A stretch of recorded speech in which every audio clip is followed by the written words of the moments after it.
আসসালামু আলাইকুম। আমি এস.এম. আরাফাত ফেরদৌস, পড়াশোনা করছি ঢাকা মেডিকেল কলেজে। তো এখন হলো যেই চ্যাপ্টারটা নিয়ে কথা বলবো, এরিয়া মার্কিং কোর্সে, সেটা হলো শৈবাল এবং ছত্রাক। সো এটা আমি ২ টা পার্টে ভিডিও বানাইছি। একটা হলো শৈবাল ও ছত্রাক ১ এবং ছত্রাক হলো শৈবাল ও ছত্রাক ১ এবং শৈবাল ও ছত্রাক ২। এর মধ্যে শৈবাল ও ছত্রাক ২ এর মধ্যে শুধুমাত্র আমি ছত্রাক নিয়ে আলোচনাটা করব। কারণ ছত্রাক পার্টটুকু বলতে গেলে শৈবাল এবং ছত্রাক পার্টের সবথেকে ইম্পর্টেন্ট পার্ট। এখন এই ছত্রাক পার্টটুকু নিয়ে কেন আলাদাভাবে পড়তেছি? কারণ এটা হলো ১ কঠিন, ২ হলো ইম্পর্টেন্ট।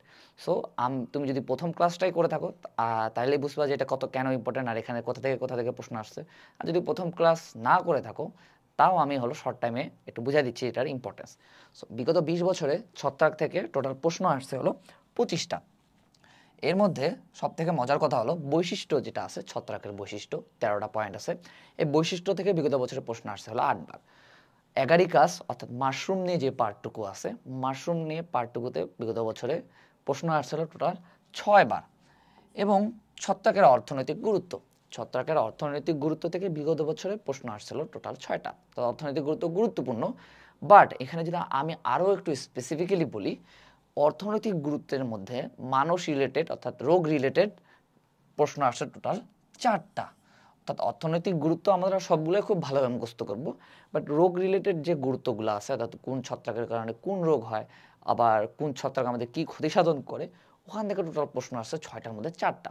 সো আমাদের আরেকবার রিপিট করি, ছত্রাকের মধ্যে সবথেকে ইম্পর্টেন্ট কি? বৈশিষ্ট্য, তারপর হলো অ্যাগারিকাস বা মাশরুম নিয়ে যে পার্টটুকু, তারপর হলো অর্থনৈতিক গুরুত্ব। অর্থনৈতিক গুরুত্বের মধ্যে ছত্রাক ঘটিত যে রোগগুলো আছে এগুলোও গুরুত্বপূর্ণ। আর একটা জিনিস বলে রাখি, এই ছত্রাক পার্টটুকুর মধ্যে আমাদের অনেক উদাহরণ আছে, যেমন কোনটা মাইক্রোরাইজাল ছত্রাক, কোনটা হলো তোমার খণ্ডায়নের মাধ্যমে জনন করে, কোনটা হলো তোমার কুড়ি সৃষ্টির মাধ্যমে জনন করে। সো এখানে অনেক অনেক অনেক উদাহরণ আছে, কিন্তু তুমি যদি কোয়েশ্চেন ব্যাংক অ্যানালাইসিস করো দেখবে যে কখনোই এই সব উদাহরণ থেকে প্রশ্ন হয় নাই। আমার কথা ব্লাইন্ডলি ফলো করার দরকার নেই, তুমি জাস্ট কোয়েশ্চেন ব্যাংক খুলো, বিগত ২০ বছরের প্রশ্ন দেখো, তাহলে দেখবা যে কখনোই ছত্রাকের যে উদাহরণগুলো আছে এই উদাহরণ থেকে প্রশ্ন দেয় নাই। একবার, অর্থাৎ আমি যেবার পরীক্ষা দিলাম সেইবার প্রশ্ন দিল যে ডিম্ব ছত্রাক নিচের কোনটি। এখন এটা কিন্তু উদাহরণের মধ্যে পড়ে না, এগুলো কিন্তু আসলে বেসিক মেডিকেল কোয়েশ্চেন। কিছু ব্যতিক্রমী নাম, যেমন মাস্টার মলিকুল ডিএনএ, তারপর হলো ডিম্ব ছত্রাক হলো তোমার ডিম্ব ছত্রাক, তারপর নিচের কোনটি অগ্নিশৈবাল, পাইরোফাইটা অগ্নিশৈবাল, নিচের কোনটি লোহিত শৈবাল, যেটা হলো শৈবালের ছকের মধ্যে আছে। এই যে বৈশিষ্ট্যপূর্ণ বা ব্যতিক্রমী নামগুলো আছে এগুলো থেকে প্রশ্ন বিগত বছরেও দিছে, অ্যান্ড আমাদের বেলাও দিছে, যদিও এটা এক্সট্রা রাইটারে ছিল, এই রাইটারে ছিল না। সো ওটা না, একটা প্রশ্ন না পারলেও কিন্তু চান্স মিস যায় না, অথবা ২টা প্রশ্ন না পারলেও কিন্তু চান্স মিস যায় না। কারণ এই যে ব্যতিক্রমী বা এক্সট্রা রাইটারের যে প্রশ্নগুলো আছে এগুলো আসলে সবাই পড়ে না, এটা হলো একদম টপাররা পড়ে, আমাদের পাইতে হবে চান্স। সো আমরা ফার্স্টে হাসান স্যারের বই ভালোভাবে পড়বো, দেন যদি তোমার ইচ্ছা হয় তাহলে কিন্তু তুমি এক্সট্রা রাইটারে সুইচ করতে পারো। সো আমাদের বেলা বা এই বিগত ২০ বছরে কখনোই উদাহরণ থেকে প্রশ্ন আসেনি। উদাহরণ পড়তে হবে শুধুমাত্র একটা জায়গারই, সেটা হলো অর্থনৈতিক গুরুত্ব বা যে গুরুত্বগুলো যেগুলো আছে, এই গুরুত্বের যতগুলো উদাহরণ আছে এগুলো মুখস্থ করতে হবে। এই গুরুত্বের উদাহরণ থেকে প্রশ্ন আসছে, নট অন্য যে কোনগুলো হলো মাইক্রোরাইজাল ছত্রাক, কোনটা কিসের মাধ্যমে জনন করে, বা কোনটা হলো রাইজোমর্ফ ধরনের ছত্রাক, এসব থেকে কখনো প্রশ্ন করেনি। সো আমরা শুধুমাত্র অর্থনৈতিক গুরুত্বর যতগুলো উদাহরণ আছে সবগুলো ঝাড়া মুখস্থ করব। তো চলো এই চ্যাপ্টারটা শুরু করি। প্রথমেই এই ছত্রাক থেকে আমাদেরও জানতে হবে যে সাধারণ শ্রেণীবিন্যাস পদ্ধতিতে ছত্রাক হলো থ্যালোফাইটা বিভাগের অন্তর্ভুক্ত, আর পঞ্চরাজ্য বা 5 কিংডম শ্রেণীবিন্যাস পদ্ধতিতে এই ছত্রাক হলো ফানজাই রাজ্যের অন্তর্গত। এখন এরপরে ছত্রাকের সংজ্ঞা দেওয়া আছে, এই ছত্রাকের সংজ্ঞাটার মধ্যে ছত্রাকের মেইন বৈশিষ্ট্যগুলো দেওয়া আছে, যেটা জানতে হবে। প্রথমে হলো ছত্রাক হলো ক্লোরোফিলবিহীন, অর্থাৎ এদের দেহে ক্লোরোফিল থাকে না, অর্থাৎ এরা নিজের খাবার নিজে তৈরি করতে পারে না। ছত্রাক হলো বহুকোষী, এই জিনিসটা আমরা অনেক সময় ভুল করে মানুষজন, যে ছত্রাক হলো এককোষী দেখাই দিয়ে আসে। বাট একটা জিনিস জানা রাখো, আমাদের বইয়ের মধ্যে ব্যাকটেরিয়া বাদ দিয়ে আর কোনো কিছুই এককোষী নাই। সো শুধুমাত্র ছত্রাক, শৈবাল ছত্রাক বা নগ্নবীজি আবৃতবীজি যা আছে সবাই হলো বহুকোষী। সো ছত্রাকও হলো বহুকোষী। তারপর হলো এরা হলো অভাস্কুলার, একদম বেসিক নলেজ, ছত্রাকের কোনো ভাস্কুলার সিস্টেম অর্থাৎ জাইলেম ফ্লোয়েম এসব থাকে না। এরা হলো হাইফি সমৃদ্ধ মাইসিলিয়াম দ্বারা গঠিত। এখন হাইফি কি মাইসিলিয়াম কি এটা একটু সামনে পাবো। তাও বলে রাখি, মাইসিলিয়াম হলো মেইনলি ছত্রাকের মেইন বডি বা দেহ, যেমন আমাদের মেইন বডি। আর হাইফি হলো কি মাইসিলিয়াম থেকে যেসব সূত্রাকার শাখা বের হয় সেটা হলো তোমার হাইফি। আর এরা হলো হেটারোট্রফিক। হেটারোট্রফিক মানে কি, এরা হলো নিজের খাবার নিজে তৈরি করতে পারে না, এরা অন্যের উপর নির্ভরশীল, অন্য থেকে হলো খাবার চুরি করে বা শোষণ করে নেয়, ঠিক আছে। আর এরা হলো কী প্রক্রিয়ায় খাদ্য শোষণ করে, এরা কি প্রক্রিয়া খাদ্য গ্রহণ করে? শোষণ প্রক্রিয়া বা অ্যাবজর্পশন প্রক্রিয়া। ইংলিশটা আমরা একটু সামনে পাবো, সো আমি এখানে বলে দিলাম যে এরা হলো শোষণ প্রক্রিয়া, অর্থাৎ অন্যদের থেকে খাবার চুরি করে নেয়, অর্থাৎ শোষণ প্রক্রিয়া বা অ্যাবজর্পশন প্রক্রিয়ায় খাদ্য গ্রহণ করে। শোষণের ইংলিশ কিন্তু অ্যাবজর্পশন। আর ছত্রাক নিয়ে যে স্টাডি হয় সেটাকে বলে মাইকোলজি বা ছত্রাক তত্ত্ব। একইভাবে ভাইরোলজি, ভাইরাসকে নিয়ে যেসব স্টাডি হয় সেটাকে ভাইরোলজি বলে, ব্যাকটেরিয়া নিয়ে যেটা হয় সেটাকে ব্যাকটেরিয়োলজি বলে। এই যে তত্ত্বগুলো, অর্থাৎ কোনটাকে নিয়ে কোন স্টাডিকে কি বলে, এসব আসলে জানা লাগে, ঠিক আছে। এরপর আসে হলো ছত্রাকের বাসস্থান। আল্লাহর ওয়াস্তে ছত্রাকের বাসস্থানের মধ্যে বলতে গেলে ছত্রাক মানে সব জায়গায় হয়। তুমি এটা পুরোটা পড়ে দেখবা যে সব জায়গায় লেখা আছে, জাস্ট একবার রিডিং দিবা। বাট এখান থেকে তোমাকে স্পেশালি জাস্ট একটা ইনফো খেয়াল রাখতে হবে আলাদাভাবে, সেটা হলো যে স্থলজ যে ছত্রাকগুলো আছে এরা শুধুমাত্র একটা জায়গায় জন্মায়, সেটা হলো বিশেষত কোথায় জন্মায়? হিউমাস সমৃদ্ধ মাটিতে জন্মায়। ওকে, এখান থেকে জাস্ট এই একটা লাইন মুখস্থ রাখতে হবে, আর বাকি যেগুলো আছে এগুলো একবার আমরা রিডিং দিব। এখন খুবই খুবই ইম্পর্টেন্ট কিছু ইনফো আছে যেগুলো বলতে গেলে কোচিংয়ের পরীক্ষার জন্য যতটা ইম্পর্টেন্ট, কোচিংয়ের পরীক্ষা দিবেই, অর্থাৎ উন্মেষ রেটিনা মেডিকোতে দিবেই, পাশাপাশি মেডিকেল ভর্তি পরীক্ষার জন্য খুবই খুবই গুরুত্বপূর্ণ। সেটা হলো এই পার্টটুকু। এই পার্টটুকুর মধ্যে আমাদের কী কী খেয়াল রাখতে হবে? প্রথম হলো খেয়াল রাখতে হবে যে মধু ছত্রাক বা হানি মাশরুম যেটা আছে, এটা হলো বিশ্বের সবচেয়ে বড় জীব। সো পৃথিবীর সবচেয়ে বড় জীব কি? মধু ছত্রাক বা হানি মাশরুম। এটা হলো প্রথমে খেয়াল রাখবা, সবচেয়ে বড় জীব কি? মধু ছত্রাক বা হানি মাশরুম। সাথে এটার সাইন্টিফিক নেমটাও খেয়াল রাখতে হবে যে আর্মিলারিয়া ওস্টাইয়ে, এটা হলো এটা সাইন্টিফিক নেম। সো আর্মিলারিয়া ওস্টাইয়ে বা মধু ছত্রাক বা হানি মাশরুম হলো পৃথিবীর সবচেয়ে বড় জীব। এটা হলো খুবই খুবই ইম্পর্টেন্ট একটা এমসিকিউ। তারপর কিছু কিছু আর্মিলিয়া গণের, অর্থাৎ আর্মিলিয়া হলো একটা গণের নাম। সো আর্মিলিয়া গণের কিছু কিছু আবার আলোক বিচ্ছুরণ ঘটায়। এই সাইন্টিফিক নেমটা খেয়াল রাখতে হবে যে আর্মিলেরিয়া মিলিয়া, এই মিলিয়া হলো তোমার আলোক বিচ্ছুরণ ঘটায়। আর একটা ইম্পর্টেন্ট ইনফো যে বিষাক্ত যে ছত্রাক আছে, এই বিষাক্ত ছত্রাকের মধ্যে কি থাকে, কোন রাসায়নিক পদার্থ থাকে, সেটা হলো অ্যামাটক্সিন। টক্সিন মানে বিষাক্ত পদার্থ, আর ছত্রাকে থাকে যেটা, সেটার নাম হলো অ্যামাটক্সিন। ওকে, এখান থেকে জাস্ট এইটুকু জানলেই মোর দেন এনাফ। এরপর আসলে ছত্রাকের বৈশিষ্ট্য সব এই যে 14টা পয়েন্ট আছে, ডান বাম দেখা দেখি নাই, ঝাড়া মুখস্থ। এখানে আসলে আমি তোমাকে ভিজুয়ালাইজ করে বা বুঝাই দিলাম, এটাতে জাস্ট সময় নষ্ট। আমি তোমাকে বললাম যে ভাইয়া তুমি বৈশিষ্ট্যগুলো 14টা বৈশিষ্ট্য লিখে লিখে মুখস্থ করবা বা এনি হাও ঝাড়া মুখস্থ করবা, তাহলে সেটাতে তোমার উপকার হবে। আমি এখন প্রতিটা পড়াই দিলে জাস্ট টাইম ওয়েস্ট, তুমি জাস্ট শুনলা বাট এটা তোমার মুখস্থ হবে না। সো এখান যতগুলো বৈশিষ্ট্য আছে আমি বলে দিলাম, বৈশিষ্ট্য খুবই গুরুত্বপূর্ণ, কারণ বিগত বছরে জাস্ট এই বৈশিষ্ট্য থেকে 8বার প্রশ্ন আসছে। সো বৈশিষ্ট্যগুলো ঝাড়া মুখস্থ করবা। এরপর হলো নিচে ঢাকা একবার বলার চেষ্টা করবা, ওকে, অথবা এমসিকিউতে পরীক্ষা দেবা যে তুমি পারতেছো কিনা, ঠিক আছে। এরপর আসছে হলো 5টা যে ফানজাই যে আছে, এই ফানজাইকে 5টা ফাইলামে বিভক্ত করেছেন। ফাইলামে বিভক্ত করা হয়েছে, কে করছে? মার্গুলিস। এটা জানার দরকার নাই, খালি জানতে হবে যে 5টা ফাইলামে বিভক্ত করা হয়েছে তোমার ফানজাইকে। এখন এখানে কথা আছে যে এটা আসলে মেডিকেল ভর্তি পরীক্ষার জন্য গুরুত্বপূর্ণ না, অর্থাৎ 5টা যে ফাইলাম, 5টার নাম যে জাইগোমাইকোটা, তারপর হলো অ্যাসকোমাইকোটা, ব্যাসিডিওমাইকোটা, মাইকোটা, তারপর হলো ফাইকোফাইটা, তারপর মাইকোফাইটা, এই যে 5টা নাম না, এগুলো আসলে মেডিকেল ভর্তি পরীক্ষার জন্য গুরুত্বপূর্ণ, কারণ এখান থেকে আসলে এমসিকিউর অপশন বানানো তুলনামূলক কঠিন। অথবা স্যার যদি এই দুইটা একসাথে দেখে, স্যার অবশ্যই বৈশিষ্ট্য চুজ করবে, নট এই 5টা ফাইলামের নাম। সো এটা মেডিকেল ভর্তি পরীক্ষায় আসার সম্ভাবনা খুবই কম। তাহলে আপনি বলতে পারবেন ভাই আপনি দেখাইছেন কেন? এটা হলো কোচিংয়ের জাতীয় প্রশ্ন। কোচিংয়ে হলো তোমাদেরকে আটকাইতে চাবে অবশ্যই, অ্যান্ড জানে ভালো মতন এখান থেকে প্রশ্ন দিলে তুমি পারবা না। অ্যান্ড এখান থেকে কীভাবে প্রশ্ন দিবে এটা আমি বলে দিচ্ছি। 5টা নামই খেয়াল রাখবে প্রথমে, অ্যান্ড প্রশ্ন দিবে নিচের কোনটি ফাইলামের অন্তর্ভুক্ত নয়। এই 4টা দিবে, এই 3টা দিবে, এখান থেকে 3টা দিবে, আর যে কোনো অন্য একটা ফাইলামের নাম দিয়ে দিবে। সো এই 5টা ফাইলামের নাম আমরা মুখস্থ রাখবো কোচিংয়ের পরীক্ষার জন্য, ওকে। এবার হলো ছত্রাকের দৈহিক গঠন। ছত্রাকের দৈহিক গঠন থেকে আমাদের কী কী পড়তে হবে? প্রতিটা পার্টে, অর্থাৎ শৈবাল বলো বা ছত্রাক বলো বা লাইকেন বলো, আমি সবসময় একটা জিনিস বলছি যে ভিতর থেকে আমরা যে ছোট সংজ্ঞাগুলো আছে, এই সংজ্ঞাগুলো আমাদের খুব ভালোভাবে মুখস্থ রাখতে হবে। সেম গোস ফর ছত্রাক, এখানেও কিছু ছোট সংজ্ঞা আছে, অ্যান্ড একসাথে দেওয়া আছে, যেহেতু এগুলো মেডিকেল ভর্তি পরীক্ষার জন্য গুরুত্বপূর্ণ। বিগত বছরে এই ছোট সংজ্ঞাগুলো থেকে প্রশ্ন দিছে। সো এখানেও আমাদেরকে ছোট সংজ্ঞাগুলো মুখস্থ করতে হবে, অ্যান্ড আমি এখানে কিছু কিওয়ার্ড বলে দিব যে যাতে তোমরা খুব সহজে মনে রাখতে পারো। সো প্রথমেই আসছে হলো কি, যে ছত্রাকের দেহ হলো সূত্রাকার বা ফিলামেন্টাস, শাখান্বিত, আর হলো আণুবীক্ষণিক। এখন এখানে সংজ্ঞা এবার শুরু হলো।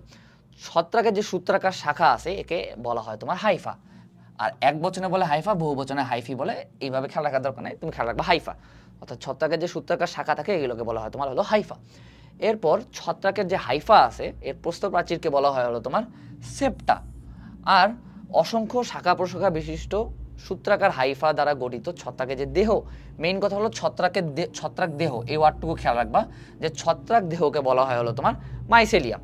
ওকে, এরপর হলো মাইসেলিয়ামে তোমার অবস্থিত যখন হলো অনেকগুলো হাইফি যখন প্রস্থপ্রাচীরবিহীন আর বহু নিউক্লিয়াস বিশিষ্ট হয় তখন তাকে সিনোসাইটিক মাইসেলিয়াম বলে। এখান থেকে এত কিছু খেয়াল রাখতে হবে না যে হাইফি যখন প্রস্থপ্রাচীরবিহীন হয় হ্যানতেন, এইসব এখান থেকে জাস্ট একটা জিনিস খেয়াল রাখবা, যখনই বহু নিউক্লিয়াস বিশিষ্ট দশা থাকবে তখনই অ্যান্সার হবে সিনোসাইটিক। ওকে, এখান থেকে জাস্ট একটু খেয়াল রাখবো। তারপর আরও ছোট ছোট সংজ্ঞা বের হয়েছে যে পোষক দেহ থেকে যে খাদ্য শোষণকারী যে হলো হাইফা থাকে এদের বলা হলো হস্টেরিয়াম, অর্থাৎ হাইফার সাহায্যে এরা খাদ্য শোষণ করে। এখান থেকে আমরা কি খেয়াল রাখবো, যখনই তুমি ইন জেনারেল নলেজ তুমি খেয়াল রাখবা যে হাইফা হলো খাদ্য শোষণ করে, অর্থাৎ এরা যে সূত্রাকার শাখা বের হয় যেগুলো হাইফা, এগুলো হলো খাদ্য শোষণ করে। এখন হাইফার কিছু শ্রেণী বিভাগ বা ছোট ছোট সংজ্ঞাগুলো আছে, এখান থেকে আমরা কি কি খেয়াল রাখবো, যখনই দেখবা পোষক দেহ আর ওই রিলেটেড হাইফা তখন সেটা হবে হস্টোরিয়াম, অর্থাৎ পোষক দেহ থেকে খাদ্য শোষণকারী হাইফাকে বলা হতো তোমার হস্টোরিয়াম। পরিবেশ থেকে আমরা বললাম প্রথমে পোষক দেহ, এরপর যদি বলে পরিবেশ থেকে খাদ্য শোষণকারী যে হাইফা আছে সেটাকে বলা হয় তোমার হলো রাইজয়েড। ওকে, আর এই যে মাইসেলিয়াম যেটা আছে যেটা হলো ছত্রাক দেহ, এটা যদি শক্ত রশির মতন, এখান থেকে খেয়াল রাখবা শক্ত রশির মতো গঠন যেটা সৃষ্টি করে, শক্ত রশি ওয়ার্ড থাকলে সেটার অ্যান্সার হলো রাইজোমর্ফ। ওকে, আর উদ্ভিদের সরু মূল বা মূলরোমের চারদিকে ছত্রাক হলো জালের আকারে বিস্তারিত থাকে, অ্যান্ড এটা হলো অনেকটা মিথজীবিতা।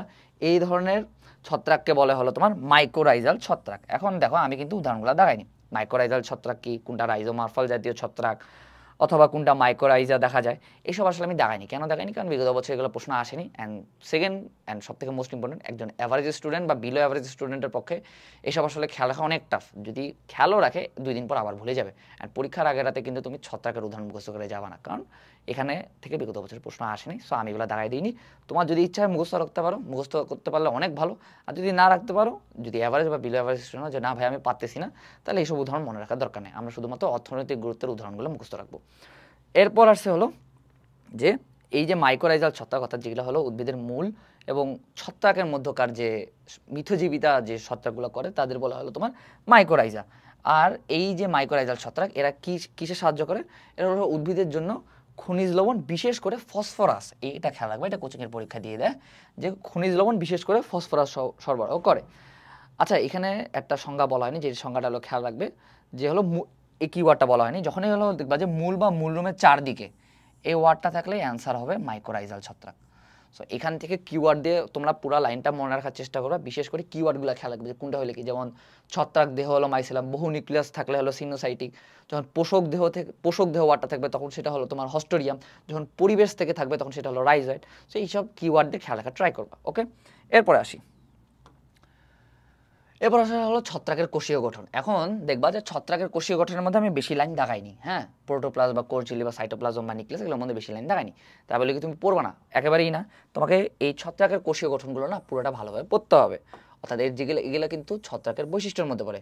আমাদের বেলা বিগত বছরে, আমাদের বেলা তো ব্যাকটেরিয়ার কোষীয় গঠন থেকে প্রশ্ন দিছে, অ্যান্ড বিগত বছরেও কিন্তু অনেকবার এইসব কোষীয় গঠন বা এই যে বৈশিষ্ট্যগুলো আছে এইসব বৈশিষ্ট্য থেকে প্রশ্ন দিছে। বাট তাও দেখবা যে আমি কিছু কিছু লাইন একটু আলাদাভাবে দেখাইছি, কারণ এগুলো হলো সিঙ্গেল বেসড এমসিকিউ দিয়ে দেয়, অথবা এখানে কিছু ছোট ছোট সংজ্ঞাগুলো আছে। সো আমরা ছত্রাকের কোষীয় গঠন পুরাটাই হলো ভালো মতন পড়বো, কারণ বিগত বছরে এই কোষীয় গঠন থেকে অনেকবার প্রশ্ন দিছে। সো এখান থেকে আমরা কী কী খেয়াল রাখবো, প্রথমে হলো ছত্রাকের কোষপ্রাচীর, যদি বৈশিষ্ট্য ভালোভাবে পড়ে থাকো ওখানে দেওয়া আছে যে ছত্রাকের কোষপ্রাচীর কাইটিন দিয়ে গঠিত। আর কাইটিন হলো কি, কাইটিন হলো এক প্রকার জটিল পলিস্যাকারাইড। আর এই যে ছত্রাকের যে কোষপ্রাচীর আছে এটা প্রধান কাজ কি, প্রোটোপ্লাজম সংরক্ষণ করায়, এটা হলো প্রধান কাজ। আর প্রোটোপ্লাজমের চারপাশেই কিন্তু থাকে হলো কোষপ্রাচীর, তার মানে কোষপ্রাচীরেরই প্রধান কাজ হবে প্রোটোপ্লাজম সংরক্ষণ করা। এরপরে আসে হলো প্রোটোপ্লাস্ট। এখন একটা জিনিস দেখো, প্রোটোপ্লাস্টের অন্তর্ভুক্ত কি কি, এটা ছত্রাকের ক্ষেত্রে ব্যতিক্রম। আমরা কি জানি, যখন হলো আমরা কোষ এবং কোষের গঠন পড়ছিলাম তখন কি পড়ছিলাম যে কোষ ঝিল্লি দিয়ে বেষ্টিত সমুদ্রের পদার্থকে একত্রে হলো তোমার প্রোটোপ্লাজম বলে। সো এই জিনিসটা কিন্তু অনেক সময় ভুল করি আমরা, বাট এই জিনিসটা ভুল করা যাবে না। সেটা হলো কি, কোষ ঝিল্লি, সাইটোপ্লাজম ও নিউক্লিয়াস, এই তিনটা নিয়ে ছত্রাকের প্রোটোপ্লাজম গঠিত হয়। এখান থেকে এইটুকু পড়বো। তারপর আসলে হলো কোষ ঝিল্লি, খুবই ইম্পর্টেন্ট যে ছত্রাকের কোষ ঝিল্লির প্রধান উপাদান কি, আমরা অনেক সময় ভুল করে, এখানে দেখো দেওয়া আছে কোষ ঝিল্লি, কোষ ঝিল্লির প্রধান উপাদান হলো অ্যারগোস্টেরল। এখানে আসলে বোঝানোর কিছু নেই, বাট আমি জানি না এরা তোমরা আবার বুঝতে পছন্দ করো, তো এটা হলো আমি দেখা দিচ্ছি। কোষ ঝিল্লির প্রধান উপাদান কিন্তু অ্যারগোস্টেরল। আর কোষ প্রাচীরের প্রধান উপাদান কি? কাইটিন। সো এই জিনিসটা হলো ভুল করা যাবে না, আমাদেরকে যে এমসিকিউ যে প্রশ্নটা আছে প্রশ্নটা ভালোভাবে পড়তে হবে, যে কোষ ঝিল্লি চাইছে না কোষ প্রাচীর চাইছে। অনেক সময় কোষ ঝিল্লি চায় আর আমরা সুন্দর মতন পিনিকে পিনিকে কাইটিন দেখাই দিয়ে আসি, সো এটা করা যাবে না। সো এই ক্ষেত্রে একটু কেয়ারফুল। এই জিনিসটা হলো তুমি বৈশিষ্ট্যতেও লিখে রাখতে পারো অথবা বৈশিষ্ট্যতেই আছে। সো আলাদাভাবে খেয়াল রাখবা যে কোষ ঝিল্লির প্রধান উপাদান হলো অ্যারগোস্টেরল, খুবই খুবই গুরুত্বপূর্ণ। আর একটা ছোট সংজ্ঞা আছে, সেটা হলো লোমোজোম। লোমোজোমটা কি? যখন কোষ ঝিল্লিটা ক্ষুদ্র ক্ষুদ্র কোষ ঝিল্লিতে ক্ষুদ্র ক্ষুদ্র পকেটের অবস্থান দেখা যাবে, অর্থাৎ পকেটের মতন আকার গঠন করবে, তখনই সেটা হলো তোমার লোমোজোম। অর্থাৎ তুমি এখান থেকে জাস্ট একটা জিনিস খেয়াল রাখবা, লোমোজোমটা কি? এক হলো কোষ ঝিল্লি ওয়ার্ডটা খেয়াল রাখবা, আর কোষ ঝিল্লির সাথে হলো পকেট। অর্থাৎ কোষ ঝিল্লিতে ক্ষুদ্র ক্ষুদ্র যখন পকেটের আকারে ভাঁজ থাকে, তখন এই যে ভাঁজগুলোকে বলা হয় তোমার লোমোজোম। এরপর আসলে সাইটোপ্লাজম। সাইটোপ্লাজমের পুরোটা আমরা ভালোভাবে পড়বো, বাট এখানে একটা জিনিস যেটা হলো বৈশিষ্ট্যের মধ্যে দেওয়া আছে, অ্যান্ড এটা হলো বলতে গেলে খুবই ইম্পর্টেন্ট, কারণ বিগত বছরে এইটা থেকে মানে এই বৈশিষ্ট্য থেকে কিন্তু প্রশ্ন আসছে, যেটা হলো বৈশিষ্ট্যের মধ্যে আছে। সো এইটা আমি আরেকবার পড়ে দিচ্ছি, যে সাইটোপ্লাজমে যে সঞ্চিত খাদ্য আছে ছত্রাকের, চারটা নামই খেয়াল রাখতে হবে। এটা হলো গ্লাইকোজেন, ভলিউটিন, তৈলবিন্দু এবং চর্বি। এখানের মধ্যে একটু ব্যতিক্রম আছে। ব্যতিক্রমটা আসলে আমি কোচিংয়ের পরীক্ষায় ভুল করে শিখছি, সেটা হলো তৈলবিন্দু। তৈলবিন্দুটা ব্যতিক্রম কেন? শুধুমাত্র অ্যাগারিকাসে হলো তৈলবিন্দু থাকে, অ্যাগারিকাসে তৈলবিন্দু থাকে না, মানে অ্যাগারিকাসের সঞ্চিত খাদ্য হলো শুধুমাত্র তৈলবিন্দু। ছত্রাকে গ্লাইকোজেন, ভলিউটিন, তৈলবিন্দু এবং চর্বি চারটাই থাকে। অনেক সময় তোমার যখন আমি অ্যাগারিকাস পার্টটুকু পড়াবো, ওখানেও তুমি পাবা যে অ্যাগারিকাসের সঞ্চিত খাদ্য কি, সেটা হলো তৈলবিন্দু, নট গ্লাইকোজেন, নট ভলিউটিন, না চর্বি। সো এটা খুব ভালোভাবে খেয়াল রাখবা যে অ্যাগারিকাসে শুধুমাত্র তৈলবিন্দু থাকে হলো সঞ্চিত খাদ্য হিসেবে। ওকে, এরপর আসলে নিউক্লিয়াস। নিউক্লিয়াসের পার্টটুকু আমরা গোটা প্যারাটা একটু ভালোভাবে পড়ে ফেলবো, আচ্ছা, কারণ এটা গুরুত্বপূর্ণ। এরপর আসা খুবই ইম্পর্টেন্ট একটা এমসিকিউ, অ্যান্ড তুমি যেই কোচিংয়ের পরীক্ষা দাও না কেন এই প্রশ্নটা পাবাই, প্লাস মেডিকেল ভর্তি পরীক্ষার জন্য গুরুত্বপূর্ণ। কেন? কারণ এটা হলো মানুষের রোগ রিলেটেড। মানুষের রোগ রিলেটেড যে কোনো সাইন্টিফিক নেম, যে কোনো কিছু হলো ইম্পর্টেন্ট। সো এখানে হলো কী দেওয়া আছে? প্রথমে আসলে হলো ডাইমরফিজম। ডাইমরফিজমের সংজ্ঞাটা জানতে হবে, যে যখন হলো একটা পরিবেশ থেকে অন্য একটা পরিবেশে ছত্রাক যায়, তখন তারা তাদের আকৃতি পরিবর্তন করে। এই আকৃতি পরিবর্তনের বিষয়টাকে বলা হয় তোমার ডাইমরফিজম। এটা আমরা খেয়াল রাখবো কীভাবে? শুধুমাত্র আকৃতি পরিবর্তন, এই কি ওয়ার্ডটা খেয়াল রাখবা, আকৃতি পরিবর্তন ওয়ার্ডটা থাকলেই অ্যান্সার হবে কি ডাইমরফিজম। আর উদাহরণটা কি? সেটা হলো হিস্টোপ্লাজমা ক্যাপসুলেটাম। এই পুরো সাইন্টিফিক নেমটা খেয়াল রাখতে হবে। আর এটা কেন খেয়াল রাখতে হবে? হিস্টোপ্লাজমা ক্যাপসুলেটাম মাটিতে হলো তাকে হলো সূত্রাকার, কিন্তু মানুষের যে ফুসফুস আছে এখানে হলো কোষপিণ্ড আকারে অবস্থান করে, আর এর কারণে কি রোগ হয়? হিস্টোপ্লাজমোসিস রোগ হয়। এখন এখান থেকে আমরা এই লাইনটা থেকে কি খেয়াল রাখবো? প্রথম কথা আমাদের খেয়াল রাখতে হবে ডাইমরফিজমের সংজ্ঞা। এটা খেয়াল রাখবা কীভাবে? আকৃতি পরিবর্তন ওয়ার্ডটা থাকলে অ্যান্সার হলো ডাইমরফিজম। এটা উদাহরণ কি? হিস্টোপ্লাজমা ক্যাপসুলেটাম। এটা হলো কোথায় কোথায় অবস্থান করে? এক হলো মাটি, আর খুবই গুরুত্বপূর্ণভাবে এটা হলো ফুসফুস। এখন তোমাকে মেডিকেল ভর্তি পরীক্ষা বলো বা কোচিংয়ের পরীক্ষায় বলো, মোস্ট ইম্পর্টেন্টলি এটা খেয়াল রাখতে হবে যে হিস্টোপ্লাজমা ক্যাপসুলেটাম কোথায় সংক্রমণ ঘটায়? অ্যান্সার হলো ফুসফুস। আর মাটিতে কীভাবে থাকে? সূত্রাকার অবস্থায় থাকে। আর ফুসফুসে কীভাবে থাকে? কোষপিণ্ড হিসেবে অবস্থান করে। ওকে, এখান থেকে এইটুকু জানলেই হবে।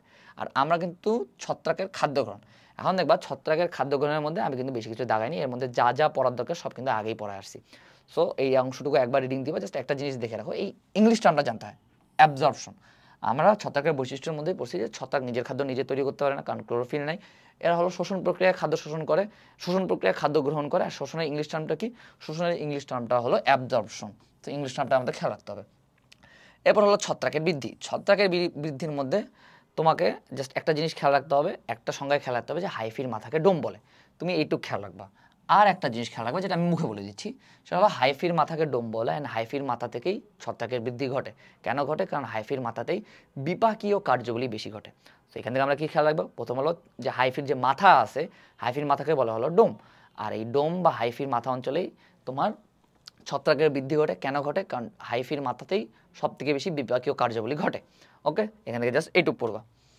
এবার আসলে ছত্রাকের জনন। ছত্রাকের জননের মধ্যে আসলে তেমন কিছু পড়ানোর নেই, অর্থাৎ অঙ্গজ জনন, দৈহিক খণ্ডায়ন, দ্বিবিভাজন, কুড়ি সৃষ্টি, এসবের আসলে সংজ্ঞা জানতে হয়। কিন্তু উদাহরণগুলো আল্লাহর হস্তে, যে অ্যাভারেজ বা বিলো অ্যাভারেজ স্টুডেন্ট আসো, যদি মুখস্থ করতে পারো, আমি বারবার বলতেছি, যদি মুখস্থ করতে পারো তাহলে ভালো, যদি নাও পারো তাহলেও সমস্যা নাই, কারণ এটা আসলে খেয়াল থাকে না। মানে আমি নিজেও মুখস্থ করছি, বাট তাও আমার 2-3 দিন পর আমি সব ভুলে যেতাম। পরীক্ষার আগে রাতে কিন্তু এইসব রিভাইজ দিয়ে যাওয়া পসিবল না। সো আলটিমেটলি কিন্তু লাভে লাভ কিছু হয় না। আর পরীক্ষাতেও বিগত 20 বছরে কিন্তু এইসব উদাহরণ দেয় নাই, যে কোনটা দৈহিক খণ্ডন হয় রাইজোপাস পেনিসিলিয়াম, দ্বিবিভাজন হয় হলো ইস্ট বা স্যাকারোমাইসিস থেকে, এসব আসলে মেডিকেল ভর্তি পরীক্ষায় দেয় নাই। বাট তুমি এখানে আমি কয়েকটা 2টা লাইন মুখস্থ রাখতে বলবো, এই 2টা লাইন মুখস্থ রাখলেই হবে। প্রথম হলো হলোকার্পিক ছত্রাক আর ইউকার্পিক ছত্রাকের সংজ্ঞাটা। হলোকার্পিক ছত্রাকটা কি আমি আচ্ছা একটু দাগাই দিই। এই হলোকার্পিক ছত্রাকটা কি আর হলো ইউকার্পিক ছত্রাকটা কি।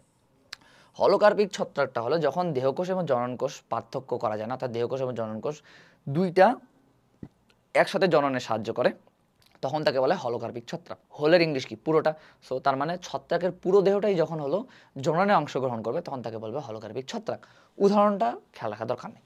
এরপর আসছে হলো ইউকার্পিক ছত্রাক। যখন ছত্রাকের দেহকোষ এবং জননকোষ পৃথকভাবে থাকে, অর্থাৎ জননকোষই শুধুমাত্র জননে অংশগ্রহণ করে, তখন তাকে বলা হলো তোমার ইউকার্পিক ছত্রাক। ওকে, আর এখান থেকে জাস্ট তুমি একটা উদাহরণ মুখস্থ রাখবা, সেটা হলো ইস্ট বা স্যাকারোমাইসিস ছত্রাক। এই ইস্ট বা স্যাকারোমাইসিসে হলো তোমার হলো দ্বিবিভাজন বা বাইনারি ফিশন দেখা যায়। এখন তুমি বলতে পারো ভাই এটা কেন বললেন, দেখবা যে মেডিকেল ভর্তি পরীক্ষা সবসময় পরিচিত জিনিস থেকে তোমার যেগুলো হলো আমাদের আশেপাশে, যেমন কবুতরের বৈজ্ঞানিক নাম কি, কলম্বা লিভি, আরও তো অনেক হলো বৈজ্ঞানিক নাম ছিল, যেমন চিতাবাঘের বৈজ্ঞানিক নাম কি, এটা তো দিতে পারতো, বাট সারা দেয়নি। সারা দিয়েছে কবুতরের বৈজ্ঞানিক নাম কি, গিনিপিগের বৈজ্ঞানিক নাম কি। আবার অনেক উদ্ভিদ আছে, যেমন ধরো মানে মেলা উদ্ভিদ তো আছে, বাট সারা প্রশ্ন দিছিল কি যে উদ্ভিদের বৈজ্ঞানিক নাম কোনটা চাইছিল, মোস্ট প্রবাবলি উদ্ভিদের বৈজ্ঞানিক নাম কোনটা চাইছিল, হ্যাঁ ভুট্টা উদ্ভিদের বৈজ্ঞানিক নাম কি, জিয়ামেস।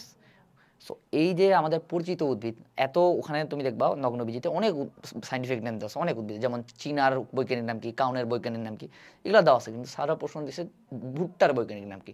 সো চীনা পরিচিত জিনিস যেগুলো আমাদের আশেপাশে থাকে এগুলো থেকে প্রশ্ন দেয় বেশি।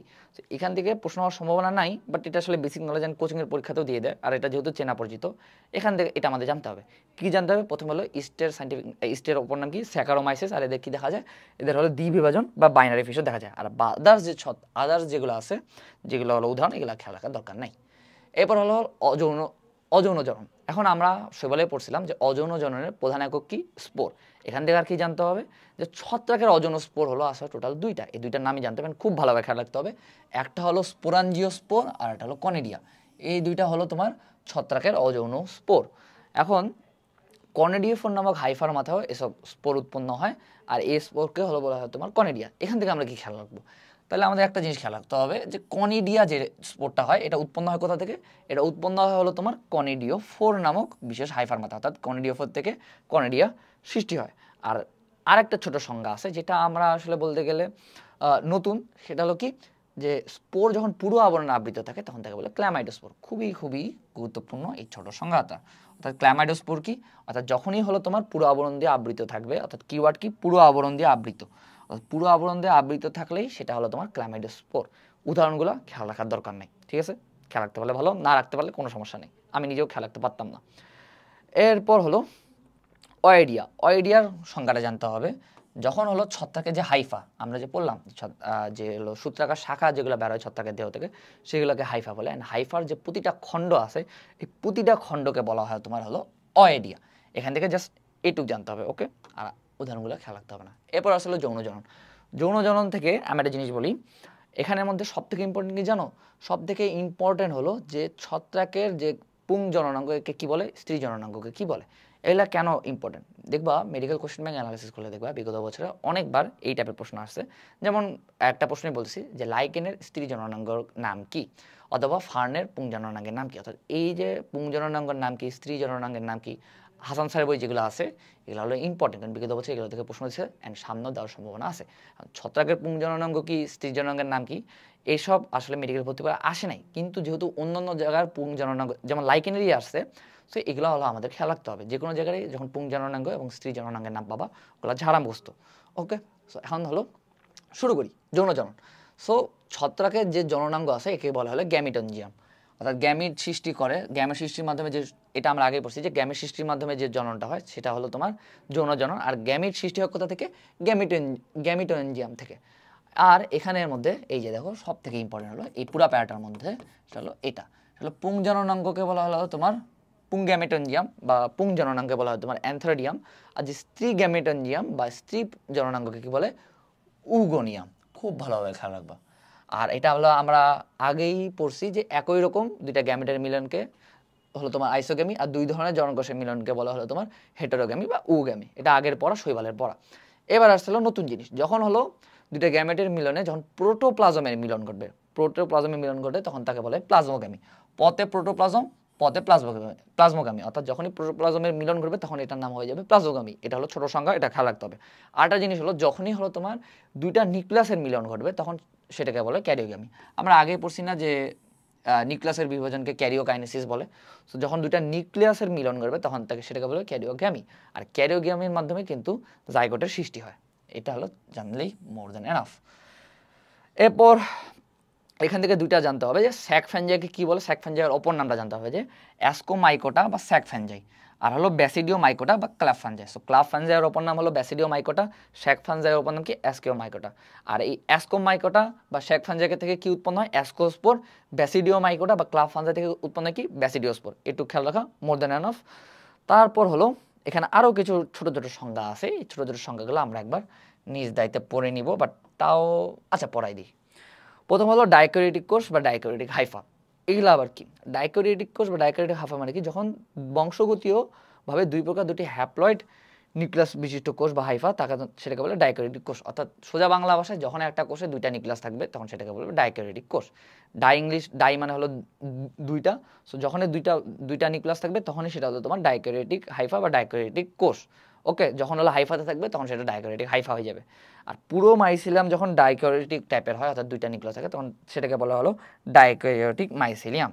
আর দুইটা নিউক্লিয়াস থাকলে তাকে বলা হলো ডাইক্যারিয়ন। আর দুই প্রকারের থাকলে সেটাকে বলা হলো তোমার হেটারোক্যারিয়ন। এটা এখানে একটা জিনিস বলে আমরা আগে বললাম না যে দুই মানে হলো ডাই। সো দুই ধরনের দুইটা নিউক্লিয়াস অর্থাৎ অর্থাৎ একই রকমের যখন দুইটা নিউক্লিয়াস থাকবে তখন সেটা হলো ডাইক্যারিয়ন। আর যখন ভিন্ন ধরনের নিউক্লিয়াস দুইটা থাকবে তখন সেটা একটা আলাদা নাম আছে, সেটার নাম হলো তোমার হেটারোক্যারিয়ন। কারণ হেটারো মানে আলাদা, সো দুইটা আলাদা নিউক্লিয়াস যখন থাকবে তখন সেটাকে বলবে হেটারোক্যারিয়ন। সো এই ছোটো ছোটো সংজ্ঞাগুলো আমরা ভালোভাবে পড়ে ফেলবো। এবার আসলে ছত্রাকের গুরুত্ব খুবই খুবই ইম্পর্টেন্ট। আমি তোমাকে বলছিলাম না, আমি দেখবা যে আমি ছত্রাক সামনেও আমি কিন্তু ছত্রাকের একটা উদাহরণ পড়তে বলিনি, কিন্তু এখানে যতগুলা উদাহরণ আছে সবগুলা ভালোভাবে পড়তে হবে, প্রতিটা লাইন খুব ভালোভাবে পড়তে হবে। এখন এখানের মধ্যে বিশেষ করে আমি বলি মানুষ রিলেটেড যে কোনো কিছু একটু বেশি ভালোভাবে খেয়াল রাখতে হবে। সেটা হলো মানুষের রোগ রিলেটেড, মানুষের খাদ্য রিলেটেড, অর্থাৎ মানুষ রিলেটেড জিনিসগুলো ভালোভাবে খেয়াল রাখবো। বিশেষ করে রোগ থেকেই বিগত বছরে 4টা প্রশ্ন রয়েছে। এই অর্থনৈতিক গুরুত্ব থেকে বিগত বছরে আমাদের মেডিকেল ভর্তি পরীক্ষায় 6টা প্রশ্ন দিছে, আর 6টার মধ্যে 4টা প্রশ্ন ছিল কোথা থেকে, রোগগুলা থেকে। সো আমরা রোগগুলো একটু ভালোভাবে পড়বো। সো এখানে আমরা যতগুলো ছত্রাকের গুরুত্ব আছে এই সবগুলো অর্থাৎ আছে, এই যে দেখো 3টা স্লাইড অর্থাৎ 2 পেজ ধরে, আমি 2 পেজ ধরে আছে, অর্থাৎ 2 পেজের শেষ পর্যন্ত। অর্থাৎ তুমি যদি হাসান স্যারের বই খোলো দেখবো যে 2 পেজ ধরে হলো তোমার ছত্রাকের গুরুত্ব দেওয়া আছে। এখানের মধ্যে যতগুলা আছে সবগুলা কিন্তু আমাদের পড়তে হবে। যেমন 2022 সালে বিগত বছরে একটা প্রশ্ন আসছিল সাইন্টিফিক নেম দিয়ে, যে নিচের কোন ছত্রাকটি খাদ্য হিসেবে ব্যবহৃত হয়। অ্যান্সার কি, অ্যাগারিকাস। এটা কোথায় আছে, এটা আসলে এই যে দেখো মাশরুম বা অ্যাগারিকাস, এটা হলো তোমার খাদ্য হিসেবে ব্যবহৃত হয়। সো খাদ্য রিলেটেড, অর্থাৎ এটা কিন্তু মানুষের রিলেটেড, অর্থাৎ মানুষ রিলেটেড যে কোনো কিছুর যে এখানে যতগুলো আছে সবগুলা ভালোভাবে মুখস্থ করবো। সো এখান থেকে আমি তোমাদের যেগুলো বলছি এই কাজটা আগে প্রথমে করবা। প্রথমে হলো এই যে 1 নাম্বার আর 2 নাম্বার পয়েন্ট, অর্থাৎ খাদ্য হিসেবে ছত্রাক এবং ঔষধ হিসেবে ছত্রাক যা যা আছে সব ভালোভাবে লিখে মুখস্থ করবা। তারপর হলো এই পেজে যখন ছত্রাকের অপকারী ক্ষতিকারক প্রভাবে আসবা তখন এই যে 1 নাম্বার 2 নাম্বার আর হলো এই যে এই 3টা লাইন, এই 3 নাম্বার পয়েন্টের এই লাইনটা, এগুলো আগে হলো তোমার ভালোভাবে মুখস্থ করবা। অর্থাৎ ছত্রাকের উপকারী গুরুত্বের মধ্যে 1 নাম্বার আর 2 নাম্বার পয়েন্ট, অপকারী গুরুত্বের মধ্যে 1 নাম্বার আর 2 নাম্বার পয়েন্ট, আর হলো এই যে 3 নাম্বার পয়েন্ট অর্থাৎ মাইক্রোস্পোরিয়াম ছত্রাকের আক্রমণে মানুষের মাথায় চুল পড়ে গিয়ে টাকের সৃষ্টি হয়, অর্থাৎ টাকের সৃষ্টি হয় যে মাইক্রোস্পোরিয়াম ছত্রাক দিয়ে। এগুলো ফার্স্টে লিখে মুখস্থ করবা। দেন অন্য যে অর্থনৈতিক গুরুত্বগুলো আছে ওগুলোও লিখে মুখস্থ করবা। সো ফার্স্ট প্রায়োরিটি তুমি এগুলো মুখস্থ করবা, অর্থাৎ যে খাদ্য রিলেটেড, রোগ রিলেটেড, অ্যান্ড দেন তুমি আদার্স যেগুলো আছে ওগুলো মুখস্থ করবা, কারণ এইগুলা থেকেই বিগত বছরের প্রশ্ন আসছে। এখন উদ্ভিদের রোগ সৃষ্টিকারী, আমি বিগত বছরে বলে আসছি যে ভাইয়া আপনি তো বলছেন যে উদ্ভিদের রোগ থেকে প্রশ্ন দেয় না। আসলেই সত্য, উদ্ভিদের রোগ থেকে প্রশ্ন দেয় না, কিন্তু যখনই অর্থনৈতিক গুরুত্বের মধ্যে রোগটা থাকবে তখন সেটা হলো গুরুত্বপূর্ণ। অর্থাৎ একটা জায়গায় আলাদাভাবে উদ্ভিদের রোগ নিয়ে বিস্তারিত বলছে সেটা আসলে গুরুত্বপূর্ণ না, কিন্তু অর্থনৈতিক গুরুত্বপূর্ণ পার্টের মধ্যে যখনই হলো একটা অগুরুত্বপূর্ণ পার্ট থাকবে তখন সেটা গুরুত্বপূর্ণ হয়ে যায়। সো উদ্ভিদের রোগটাও এখানে হলো গুরুত্বপূর্ণ। এখান থেকে আমাদের কী খেয়াল রাখতে হবে, এখন উদ্ভিদের রোগ সৃষ্টিতে আমাদের কোনটার কারণে কি রোগ হয় এসব আলাদাভাবে খেয়াল রাখতে হবে। এখানের মধ্যে দেখো আমি জাস্ট দুইটা সাল দেখাইছি, একটা হলো 1942 সালে তৎকালীন বাংলায় মহাদুর্ভিক্ষ হয়েছিল। সো এটা যেহেতু Bangla related, Bangladesh related, so এইটা হলো ভালোভাবে খেয়াল রাখতে হবে। আর এই যে আয়ারল্যান্ডে মহাদুর্ভিক্ষ বা আইরিশ ফ্যামিন, এই সালটা হলো খেয়াল রাখতে হবে। এটা হলো কোচিংয়ের পরীক্ষা দিয়ে দেয় যে আইরিশ ফ্যামাইন বা আয়ারল্যান্ডে যে মহাদুর্ভিক্ষটা হয় এটা কখন হয় 1843 থেকে 1847 সালে। আর বাকি যেগুলো আছে এগুলো হলো সাইন্টিফিক নেম সহ কোন রোগ কী ঘটে, কোনটা কী রোগ ঘটায়, এগুলো হলো আমরা মুখস্থ করে ফেলবো। ওকে, সো আমরা আর এই যে ছি যে মানুষের রোগ সৃষ্টি সব থেকে গুরুত্বপূর্ণ, দেখতেই পাইনি। সো মানুষের রোগ সৃষ্টি এই পার্টটুকু হলো এই পুরা চ্যাপ্টারের সব থেকে ইম্পর্টেন্ট পার্ট। সো আমরা আরেকবার রিপিট করি, যেহেতু আমি একটু ভুলে গেছিলাম। আমরা হলো উপকারীর 1-2 পড়বো, আর এখানে অপকারী যেগুলো আছে এটা হলো 1-2, আর হলো 8 নাম্বার পয়েন্টগুলো আগে প্রথমে লিখে লিখে মুখস্থ করবো। এটা কিন্তু সব থেকে গুরুত্বপূর্ণ, এখানে যা যা আছে প্রতিটা লাইন প্রতিটা ইনফো গুরুত্বপূর্ণ। যেমন কোথায় ক্যান্ডিডা অ্যালবিকান্স কোথায় কোথায় কোথাকার মিউকাসঝিল্লির ক্ষতি করে, যে মুখ নাক গলা, অর্থাৎ প্রতিটা লাইন খেয়াল রাখতে হবে। এখান থেকে এমনভাবেও কোচিংয়ের পরীক্ষায় প্রশ্ন দেয় যে ক্যান্ডিডা অ্যালবিকান্স কোন কোন জায়গার মিউকাসঝিল্লির ক্ষতি সাধন করে না, সেটা হলো অ্যান্সার অপশনে থাকবে মুখ নাক গলা, আর একটা অন্য যে কোনো একটা দিয়ে দিবে। সো এখানকার প্রতিটা লাইন আমাদের খেয়াল রাখতে হবে। এখান থেকে বিগত বছর অনেকবার প্রশ্ন আসছে। সো 1-2 1-2 8 এই 5টা পয়েন্টের যা যা আছে সবাইকে লিখে লিখে মুখস্থ করবো, দেন আমরা অন্যান্য যে অর্থনৈতিক গুরুত্ব আছে ওগুলো পড়বো। এরপর বাকি যেগুলো আছে মাছের রোগ সৃষ্টি এগুলো হলো পড়ে ফেলা। অর্থাৎ এই পর্যন্ত সব যতগুলো অর্থনৈতিক গুরুত্বের মধ্যে যতগুলা সাইন্টিফিক নেম আছে সবগুলো মুখস্থ করে ফেলবো, বিশেষ করে মানুষ রিলেটেড জিনিসগুলো। এখন একটা জিনিস দেখো, এখানে হলো পয়েন্ট করে দেওয়া আছে, পয়েন্ট করে যে কোনো জিনিস, পয়েন্ট করে যে কোনো বৈশিষ্ট্য মেডিকেল ভর্তি করার জন্য গুরুত্বপূর্ণ। তো এই যে এই দুইটা আছে, এই দুইটা হলো আমরা ভালোভাবে বুঝে বুঝে পড়ার চেষ্টা করবো বা মুখস্থ করার চেষ্টা করবো। এর মধ্যে একটা জিনিস দেখো, পৃথক রাজ্যের কেন অন্তর্ভুক্ত ছত্রাক, এটা হলো বেশি ভুলে যাওয়ার সম্ভাবনা বেশি, এটা আমাদের খেয়ালও থাকে না।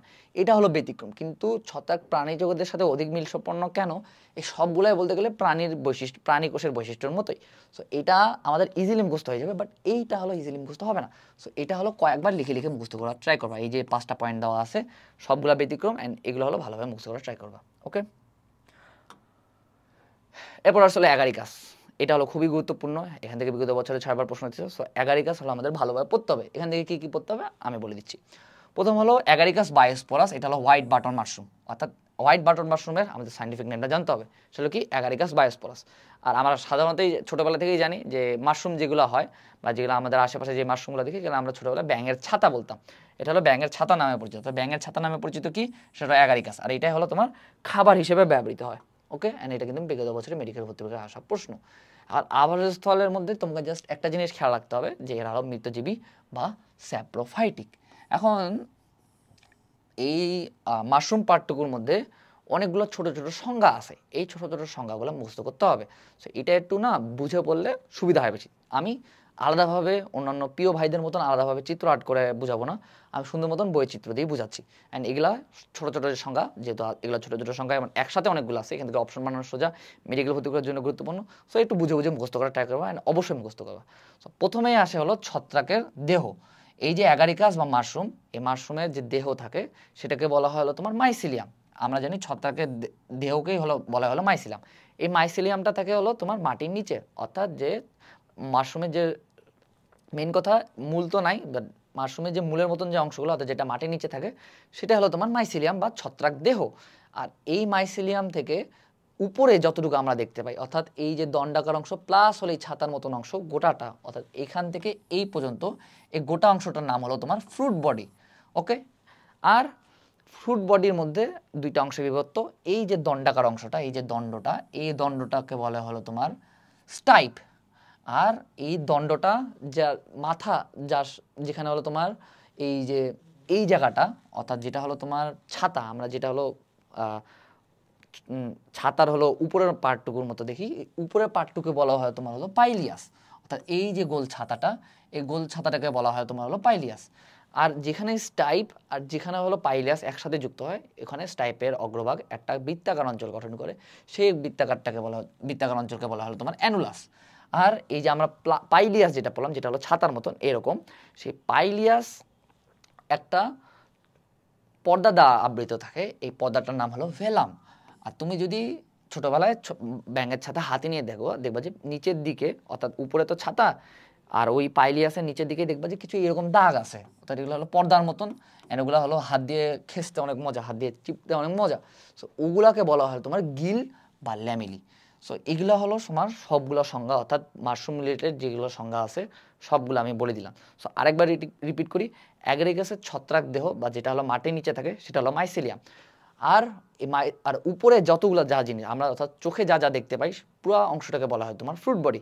এই ফ্রুট বডি হলো তোমার হলো জনন অংশ, আর যেটা হলো মাইসিলাম সেটা হলো কিন্তু জনন অংশ না। সো ফ্রুট বডি বা যেটা আমরা চোখে দেখি সেটাও কি, সেটা হলো জনন অংশ। আর এই যে উপরে যে ছাতার মতন অংশটা আছে, অর্থাৎ এরকম যে অংশটা, এটাকে বলে পাইলিয়াস। আর যে দণ্ডাকার অংশটাকে আছে সেটাকে বলে স্টাইপ। স্টাইপ আর পাইলিয়াস যেখানে যুক্ত হয়, অর্থাৎ এই জায়গাটাতে একটা গোলাকার অঞ্চল দেখা যায়, সেটাকে বলে অ্যানুলাস। পাইলিয়াস অর্থাৎ ছাতার মতো অংশটার একদম নিচের দিকে কিছু তোমার পর্দার মতো অংশ থাকবে, অর্থাৎ দণ্ডাকার অংশ যেটা হলো ঝুলানো থাকে কিছুটা, সেটাকে বলে গিল বা ল্যামেলি। আর পাইলাস যে পর্দাটা দ্বারা আবৃত থাকে সেটাকে বলে হলো ভেলাম। যা হলো এখানের মধ্যে পুরাটাই দেওয়া আছে, আমি একবার বুঝে দিলাম। ওকে, আর এখান থেকে এক্সট্রা আর কি আছে ভাইয়া, এক্সট্রা আপনি যেগুলো বলেন এগুলো আমাদের কি আছে এগুলো হলো আমি বলে দিচ্ছি। প্রথম হলো যে এরা হলো মাশরুম বা অ্যাগারিকাস হলো পরিচক্র বা ফেরি রিং গঠন করে, এটু জানলে মোর দেন এনাফ। আর একটা জিনিস হলো এই যে মাইসিলিয়াম বা ছত্রাক দেহ থেকে ফ্রুট বডি, অর্থাৎ যেটা আমরা চোখে দেখতে পাই, এইটা জিনিস তৈরি হওয়ার প্রক্রিয়াটাকে বলে ফ্রুকটিফিকেশন। এটা হলো একটা ছোট সংজ্ঞা। এবার দিয়ে আর কি রাইজোমার্ফ, যেটা আগেই পড়ছি যখন হাইফি হলো, আমরা যখন হলো ছোট ছোট সংজ্ঞা পড়ছিলাম তখন তো পড়ছিলাম, যখন হলো দড়ির মতন গঠন, দড়ির মতো ওয়ার্ডটা পাবো তখন অ্যান্সার কি রাইজোমর্ফ। আর হলো এখানে একটা জিনিস দেখে যে 1 কিলোমিটার একদিনে একটি মাশরুম 1 কিলোমিটার দীর্ঘ হাইফি তৈরি করতে পারে। এখন এটা আসলে মেডিকেল ভর্তি পরীক্ষার জন্য গুরুত্বপূর্ণ না, কিন্তু এটা আসলে কোচিংয়ের পরীক্ষা দিয়ে দেয় যে কত কিলোমিটার পর্যন্ত হাইফি তৈরি করতে পারে একটা মাশরুম একদিনের মধ্যে, সেটাও কি 1 কিলোমিটার। সো একে একদিন একে 1 কিলোমিটার। তা বাদ দিয়ে এখানে যা যা আছে সবগুলো আমি একবার হলো পড়াই দিছি। এক্সট্রা আরেকটা আছে যে গিল বা ল্যামিনি, যেটা বললাম যে পাইলিয়াস বা ছাতার মতো যে অংশটুকু আছে এটাকে বলে পাইলিয়াস। পাইলিয়াসের নিচের মধ্যে হলো তোমার কিছু পর্দার মতো অংশ থাকে যেটা অনেকটা ঝুলে থাকে, তুমি ইন রিয়েল লাইফ যদি দেখো বা চিত্রতে দেখো। সো এগুলোকে বলা হয় তোমার গিল বা ল্যামিলি। এই গিল বা ল্যামিলিতে ব্যাসিডিয়া উৎপন্ন হয়, আর ব্যাসিডিয়া থেকে হলো ব্যাসিডিও স্পোর উৎপন্ন হয়। ওকে, এখান থেকে জাস্ট এইটুকু জানলেই হবে। এরপরে আসি, এই জিনিসটা হলো আমরা পড়াইনি গিল বা ল্যামিলির অন্তর্গঠন। এখানে ফার্স্ট প্রায়োরিটি হলো তোমার গিল বা ল্যামিলির অন্তর্গঠনের মধ্যে কী কী থাকে, সেটা হলো ট্রমা, সাব হাইমোনিয়াম আর হাইমোনিয়াম, এটা জানা। এখন এটা না আমি বলে দিচ্ছি, রেটিনার কোচিংয়ের পরীক্ষায় যদি তুমি যদি দাও, তোমাদের ভাগ্য যদি ভালো থাকে, আমি পাইছিলাম, তোমরাও পাবা। এখানে প্রশ্নটাও আমি বলে দিচ্ছি, প্রশ্নটা থাকবে এরকম যে গিলের অন্তর্গঠনের মধ্যে নিচের কোনটি পাওয়া যায় না। এলা কিন্তু মেডিকেল ভর্তি পরীক্ষার একটা কমন প্রশ্ন। কেন কমন প্রশ্ন? কারণ যেখানে 3টা উদাহরণ সেটাই মেডিকেল ভর্তি পরীক্ষার জন্য গুরুত্বপূর্ণ, কারণ এখান থেকে এমসিকিউ বানানো সোজা। লাস্টে জাস্ট একটা 9 লাগাই দিয়ে দিবে অ্যান্ড খুব সহজে একটা এমসিকিউ হয়ে গেল।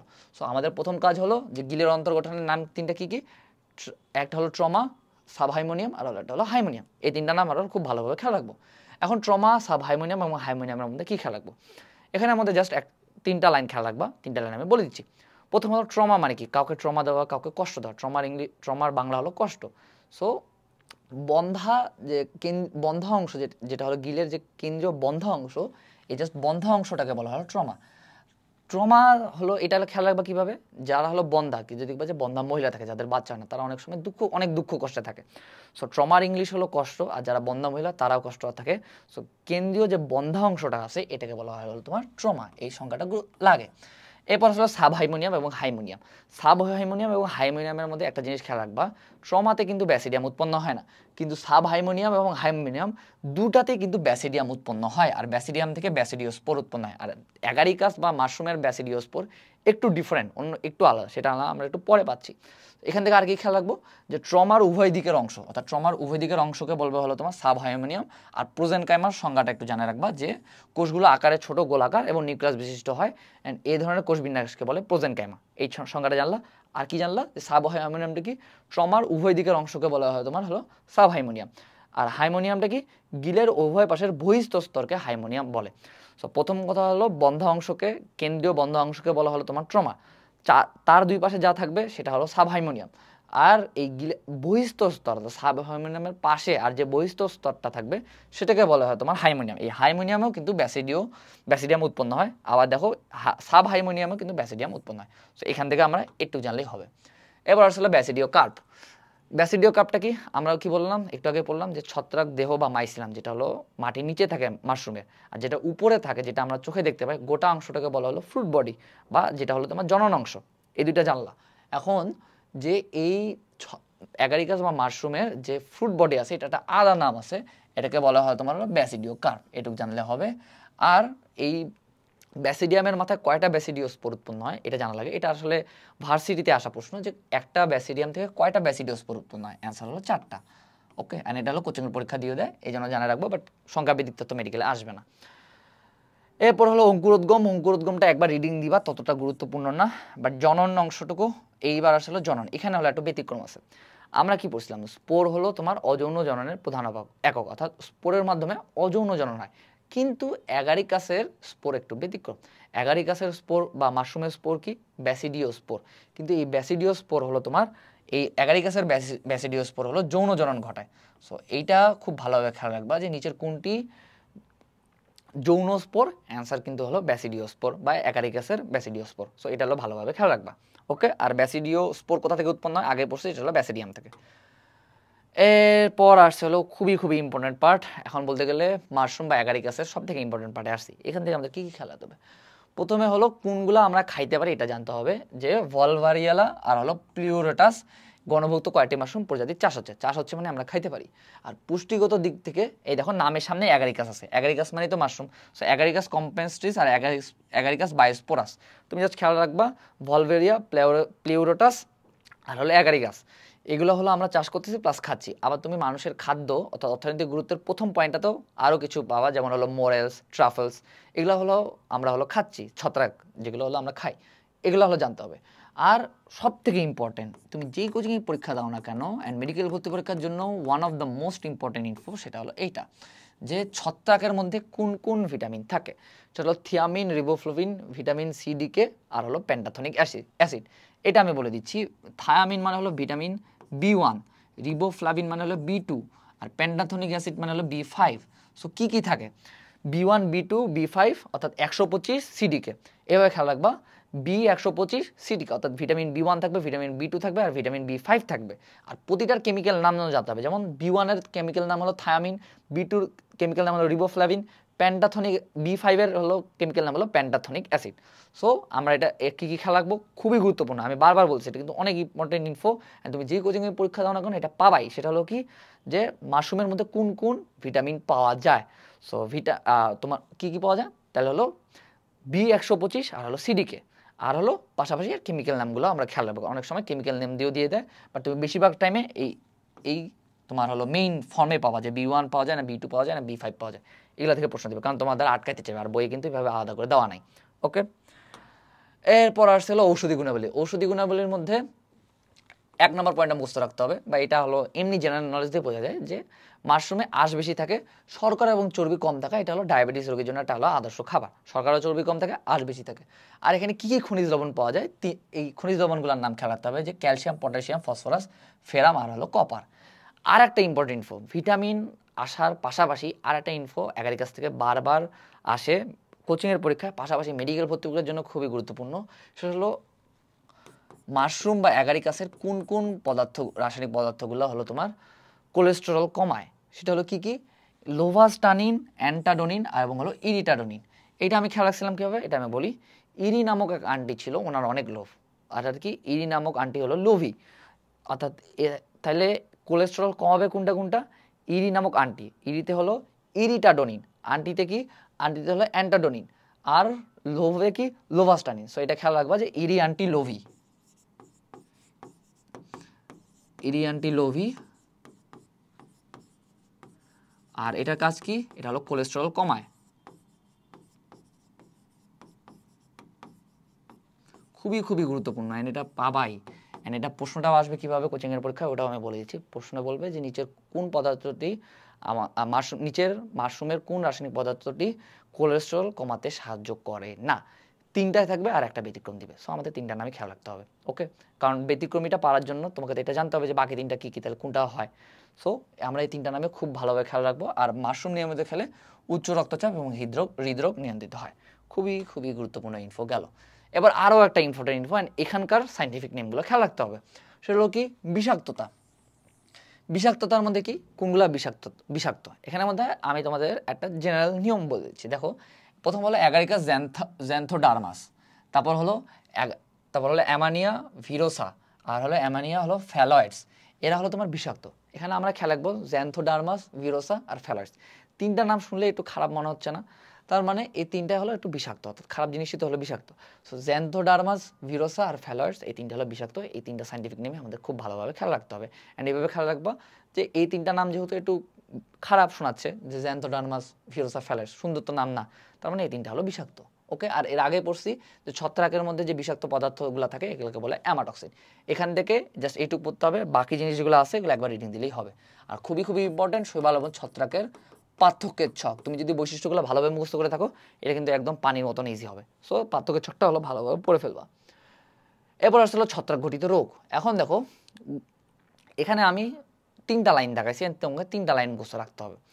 প্রথম হলো আর্লি ব্লাইট কোন রোগ, গোল আলুর যে আর্লি ব্লাইট হয় এটা কোন ছত্রাকের দ্বারা ঘটে, সেটা হলো অল্টারনিয়া সোলানি দিয়ে ঘটে। ওকে, এটাকে আমরা জানলাম। আর একটা জিনিস জানতে হবে, যেটা হলো আলুর লেট ব্লাইট। আমরা একটু আগে পড়লাম late blight, early blight. Early blight হয় কিসের জন্য? অল্টারনিয়া সোলানি দিয়ে। আর যেটা হলো লেট ব্লাইট, এই লেট ব্লাইট রোগটা হয় কিসের জন্য? সেটা হলো ফাইটোফোরা ইনফেস্টান্স। এই লেট ব্লাইটের বাংলা নাম হলো আলোর বিলম্বিত ধসারোগ। লেট মানে কি? দেরি বা বিলম্বিত। সো লেট ব্লাইট বা আলুর বিলম্বিত ধসারোগ কিসের মাধ্যমে হয়? ফাইটোফোরা ইনফেস্টান্স দিয়ে। আর এই লেট ব্লাইটের কারণেই কি হয়েছিল? আইরিশ দুর্ভিক্ষ বা আইরিশ পটেটো ফ্যামাইন হয়েছিল। আর সালটা আমরা সালটা হলো তোমার অর্থনৈতিক গুরুত্বের মধ্যে পড়ছিলাম যে 1843 থেকে 1847।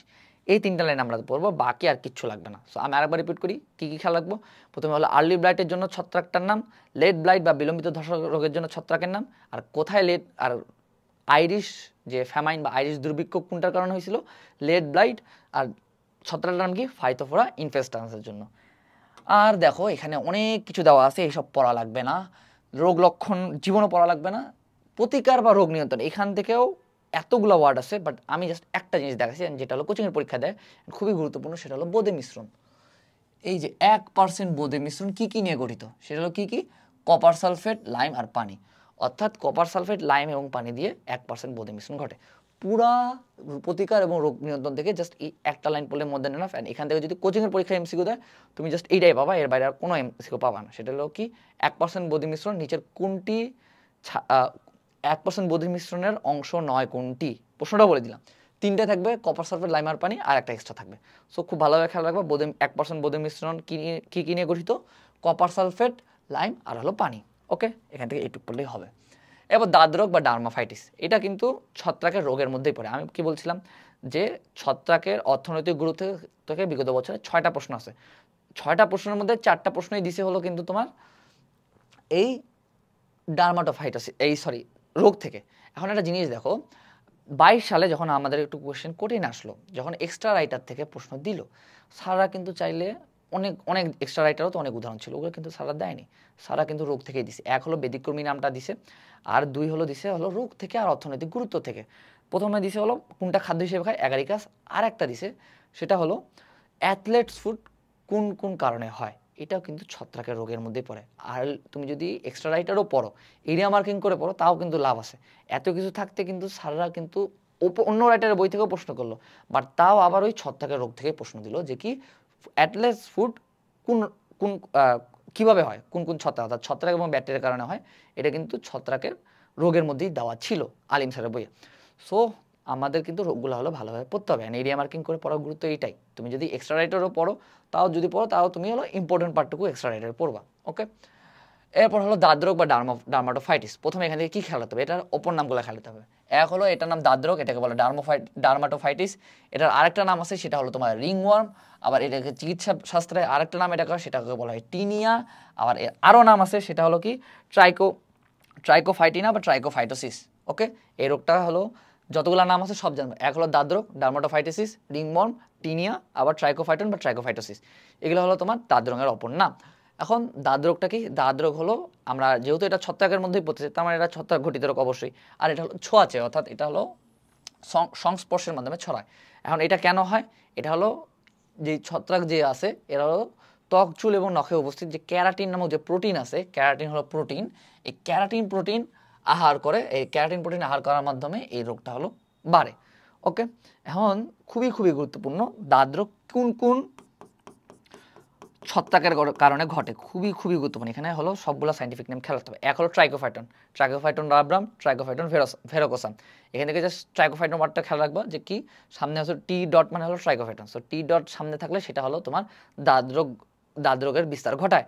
আরও আছে সেটা হলো মাইক্রোস্পোরাম আর এপিডার্মোফাইটন। আমরা একটু আগে কি পড়ছিলাম যে ট্রাইকোফাইটন, আর এটা হলো কি এপিডার্মোফাইটন, নামের মধ্যে মিল আছে। আর একটা হলো কি মাইক্রোস্পোরাম। আর এটার কারণে আমরা অর্থনৈতিক গুরুত্বের মধ্যেই পড়ছি যে মাইক্রোস্পোরাম দিয়ে অনেক সময় মানুষের মাথা টাক হয়ে যায়। ওকে, এখান থেকে রোগের কারণ থেকে আমরা সাইন্টিফিক নেমগুলো খুব ভালোভাবে খেয়াল রাখবো। এরপর সংক্রমণ থেকে আমাদের জাস্ট দুইটা লাইন খেয়াল রাখতে হবে। এক হলো সুপ্তিকাল, অর্থাৎ দাঁত রোগের সুপ্তিকালটা গুরুত্বপূর্ণ। সেটা হলো 3 থেকে 5 দিন, খুবই খুবই গুরুত্বপূর্ণ যে দাঁত রোগের সুপ্তিকাল কত, 3 থেকে 5 দিন। 3 থেকে 5 দিন সংক্রমণের 3 থেকে 5 দিন পর এটা হলো আত্মপ্রকাশ করে। আর এটা বলতে গেলে কোথায় কোথায় হয় এটা খেয়াল রাখতে হবে। বিশেষ করে মুখমণ্ডল এবং হাতে অধিক দেখা যায়, অর্থাৎ অধিক কোথায় দেখা যায়, মুখমণ্ডল হাতে। আর কোথায় কোথায় দেখা যায় এগুলো হলো খেয়াল রাখতে হয় কোচিংয়ের পরীক্ষার জন্য, যে উরু, মাথার খুলি এবং নখ। এটা কেন বলতেছি, কারণ এখান থেকে হলো প্রশ্ন এইভাবে দেয় যে নিচের কোন জায়গায় দাঁত রোগ হয় না। সো আমরা হলো খেয়াল রাখবো অধিক দেখা যায় কোথায়, এক হলো মুখমণ্ডল এবং হাতে, আরও কোথায় কোথায় দেখা যায়, আরও দেখা যায় হলো উরু, মাথার খুলি এবং নখে। ওকে, এখান থেকে জাস্ট এটুকু পড়লেই হবে। এরপর রোগ লক্ষণ থেকে আল্লাহর হস্তে কোনো কিছু মুখস্থ করার মতো নাই, বাট জাস্ট একবার রিডিং দিবা। ওকে, যেহেতু ছত্রাকের রোগ গুরুত্বপূর্ণ, আমরা একবার রিডিং দেবো, বাট মুখস্থ করার কিছু নাই। রোগ বিস্তারের মধ্যেও তেমন ইম্পর্টেন্ট ইনফো নাই, এটা আমরা আগেই পড়ছি, এটা হলো ছোঁয়াচে। কিন্তু রোগ বা রোগের নিয়ন্ত্রণ থেকে মেলা কিছু পড়তে হবে। রোগের নিয়ন্ত্রণটা খুবই গুরুত্বপূর্ণ।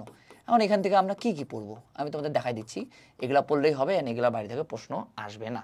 প্রথম হলো চিকিৎসকের পরামর্শ অনুযায়ী অ্যান্টিফাঙ্গাল ক্রিম বা ড্রাই পাউডার ব্যবহার করতে হবে। অ্যান্টিফাঙ্গাস মানে হলো কি ছত্রাক, অ্যান্টিফাঙ্গাল ক্রিম অথবা ড্রাই পাউডার ব্যবহার করতে হবে। যদি মাথায় দাঁত রোগ হয়, মাথায় আলাদাভাবে, মাথায় যদি দাঁত রোগ হয় তখন হলো মাথা ন্যাড়া করে ফেলতে হবে। আর স্যালিসাইলিক অ্যাসিড ঘটিত মলম ব্যবহার করতে হবে, অর্থাৎ স্যালিসাইলিক অ্যাসিড। অর্থাৎ মাথায় যদি দাঁত রোগ হয় তাহলে তখন সেখানে স্যালিসাইলিক অ্যাসিড ব্যবহার করতে হবে। আর শরীরের অন্য স্থানে যদি দাঁত রোগ হয় তখন কি কি ব্যবহার করতে হয়, আয়োডিন এবং বেনজোইক অ্যাসিড, খুবই খুবই গুরুত্বপূর্ণ। সো এই দুইটা আমরা আলাদাভাবে খেয়াল রাখবো। মাথায় হলে স্যালিসাইলিক অ্যাসিড, অন্য জায়গায় হলে কী ব্যবহার করতে হয়, আয়োডিন এবং বেনজোইক অ্যাসিড। এখন অ্যান্টিফাঙ্গাল ক্রিম আমরা একটু শুরুতে বললাম যে অ্যান্টিফাঙ্গাল ক্রিম ব্যবহার করতে হবে, এবং অ্যান্টিফাঙ্গাল ক্রিমের নামগুলো খেয়াল রাখতে হবে। একটা হলো টার্বিনাফিন আর হলো মাইক্রোনাজল ক্রিম। সো এটা হলো খেয়াল রাখবো। আর হলো এখানে আর একটা বৈশিষ্ট্য খেয়াল রাখতে হয় যে মাথা যে দাঁত রোগ যেটা আছে এটা আসলে একটু বেশিক্ষণ সময় নেয় সারতে, অর্থাৎ এটা অপেক্ষাকৃত বেশি সময় লাগে সারার জন্য বা প্রতিকার হওয়ার জন্য। আর এখান থেকে কী খেয়াল রাখতে হবে যে মলম জাতীয় ওষুধে যদি এই দাঁত রোগটা না সরে তখন হলো খাবারের ওষুধ খাইতে হয়, অর্থাৎ ট্যাবলেট গ্রহণ করতে হয়, যেটা হলো মুখের মাধ্যমে খাইতে হয়। এই দুইটা নামও খেয়াল রাখতে হবে, যে গ্রিসোলোফ্লুভিন আর হলো ইট্রাকোনাজল। সো এই দুইটার নাম খেয়াল রাখবা। ওকে, প্রথম হলো ক্রিমগুলো কি, টার্বিনাফিন আর হলো মাইক্রোনাজল। খাবার ওষুধগুলো কি কি দাঁত রোগের চিকিৎসায়, এক হলো গ্রিসিওফুলভিন আর হলো ইট্রাকোনাজল। ওকে, এখান থেকে জাস্ট এটুকু পড়লেই হবে। আর একটা আছে সেটা হলো হোমিওপ্যাথিক, বা যেটা হলো তোমার হলো প্রাকৃতিক চিকিৎসা, সেটা হলো দাঁত মর্দন গাছ হলো দাঁতের চিকিৎসায়, নামের সাথে কাজের মিল। দাঁত মর্দন গাছ কি করবে, দাঁতের চিকিৎসায় ব্যবহৃত হয়। এটা সাইন্টিফিক জানতে হয়, খুবই খুবই গুরুত্বপূর্ণ, যে দাঁত মর্দন বা স্যাজিয়া অ্যালাটা। এখানের মধ্যে একটা জিনিস বলি, তুমি যে স্যাজিয়া ওয়ার্ডটা খেয়াল রাখবা, যে স্যাজিয়া গাছ বা দাঁত মর্দন দাঁতের চিকিৎসায় ব্যবহৃত হয়। স্যাজিয়া অ্যালাটা বা স্যাজিয়া টোরা বা স্যাজিয়া সোফেরা এসব হলো তোমার দাঁত রোগের চিকিৎসায় ব্যবহৃত হয়। অ্যান্ড সব থেকে মজার কথা, এই স্যাজিয়া গাছ ব্যবহার করলে বা দাঁত মর্দন গাছ ব্যবহার করলে 2 থেকে 3 দিনেই দাঁত ভালো হয়। সো প্রতিকারটা আমরা খুব ভালোভাবে পড়বো। এখানে যা যা দেখাই দিচ্ছি এগুলো একদম ঝাড়া মুখস্থ। বিশেষ করে প্রথম হলো স্যালিসাইলিক অ্যাসিড কখন ব্যবহার হয়, আয়োডিন এবং বেনজোইক অ্যাসিড কখন ব্যবহার হয়, আর চিকিৎসায় যে দাঁত মর্দন রোগ ব্যবহৃত হয় এটা হলো খেয়াল রাখতে হবে, যে স্যাজিয়া বা দাঁত মর্দন গাছ। ওকে, এখান থেকে জাস্ট এইটুকুই পড়বো। আর প্রতিরোধের মধ্যেও তেমন কিছু পড়ার নাই, একবার রিডিং দিতে পারো, বাট জীবনে প্রশ্ন আসবে না, জটিলতাও তো মুখস্থ করার মতো কিছু নাই। সো ছত্রাক পার্টটুকু এই পর্যন্তই। সো যদি ক্লাস ভালো লাগে থাকে তাহলে একটা রিভিউ দিও ভালো, তাহলে আমি একটু খুশি হব। তো ঠিক আছে, আসসালামু আলাইকুম।